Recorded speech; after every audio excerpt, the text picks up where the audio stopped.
Hey there, House here. Well, we had an interesting Week 12 to say the least. We had what was normally a common schedule of 3 Thursday matchups on Thanksgiving turned into 2 games, and with one game being rescheduled 4 times. That game finally ended yesterday, and in doing so, we'll be without a Thursday night game this week. We'll also have 2 Monday night matchups this week, as well as a Tuesday night matchup as well. Then maybe we'll have a semi-normal schedule as Week 14, but we'll see. I had a nice little bounce back, whether it was the selections not being all that difficult or the ball falling in the correct way for me as opposed to the other way. Either way, I went 12-4 for a win percentage of 75%. My overall record is 124, 57, and 1 for a win percentage of 68%. So here's hoping I can carry some of this momentum into these picks. Our Week 13 game starts with the Saints versus the Falcons. So 2 weeks ago, when these two teams met, I thought Jameis Winston was going to be named the starter, and with him starting, I thought the Falcons would have a chance to win the game. I was wrong. Taysom Hill was a starter, and the Falcons never stood a chance. I'm not making that mistake again. I'm picking the Saints here. Browns versus the Titans. Now, this should be a very entertaining game for more than a few reasons. We have two teams with elite running backs and offenses that work in the run more than most. They also both don't have the best defenses.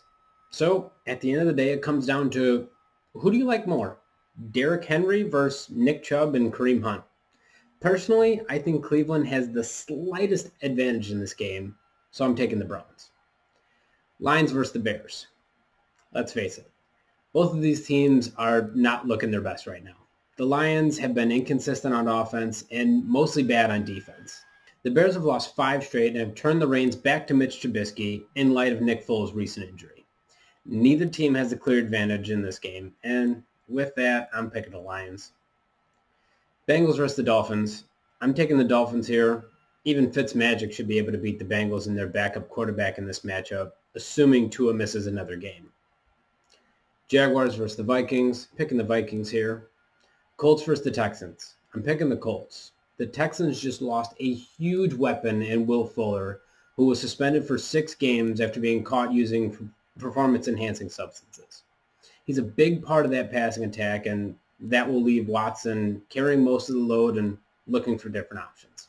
Raiders versus the Jets. I'm picking the Raiders here. This is exactly what they needed because nothing screams bounce-back performance like facing the Jets, who are playing their way to a number 1 overall pick next year. Giants versus Seahawks. I'm picking the Seahawks here.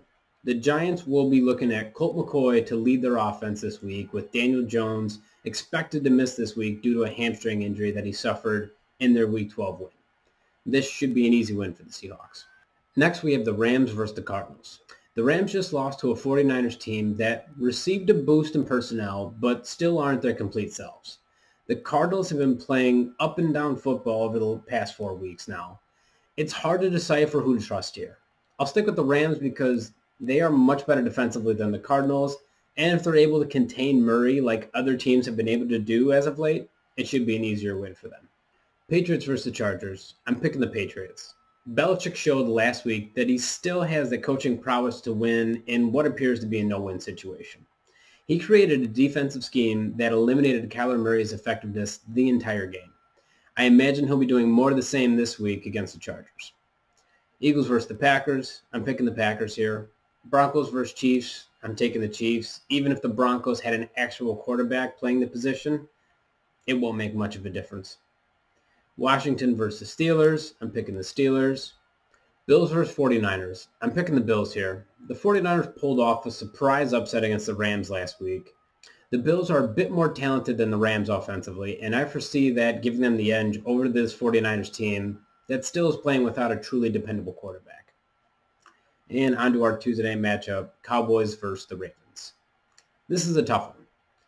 It truly shouldn't be, but with Lamar Jackson testing positive for COVID last week, it sets his Week 13 availability in doubt.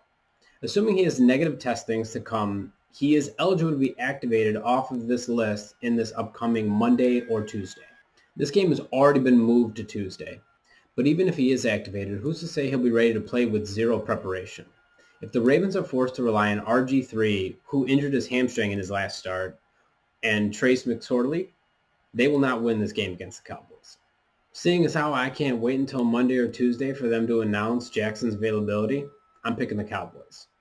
But if he does play, he'll beat the Cowboys easily. Well, there you have it. Those are my picks. Thank you for tuning into the House Report. As always, I hope my picks go better this week than they did last week. Check back in just to see how good or bad I'm doing. And remember, you'll win some and you'll lose some. But the house always wins.